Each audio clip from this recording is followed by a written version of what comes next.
Okay, so today I am 20 days postpartum from having little Miss Ellison. Um, we just got home from the hospital. I just showered. I'm about to change Ellison. Um, but last night we were in the ICU, and I had postpartum preeclampsia.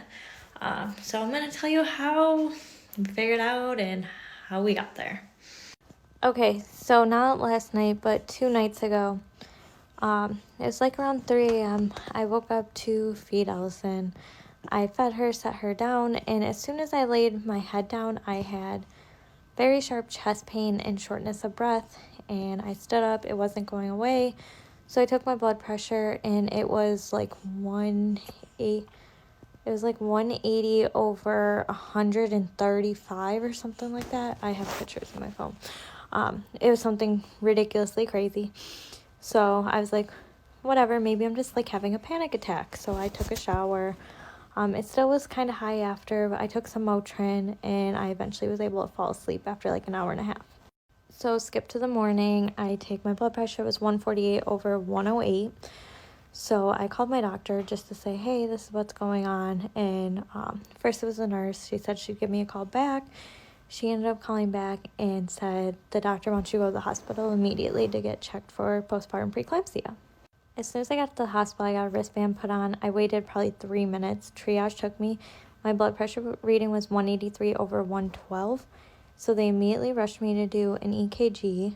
Apparently the EKG came back abnormal findings, something, I don't know. Got rushed to a room in the ER and then started getting put on blood pressure medications. Then they said I had postpartum preeclampsia. So they said I would need to have a magnesium drip, and because of the abnormal EKG, I had to have my heart monitored. And so the only place to have my heart monitored and the magnesium drip done at the same time in the level of care that I needed to be in the ICU.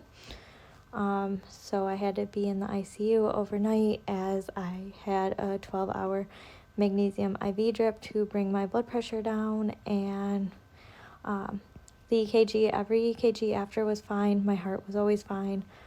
So we're assuming it was just an off thing, but I am going to see a cardiologist to follow up now.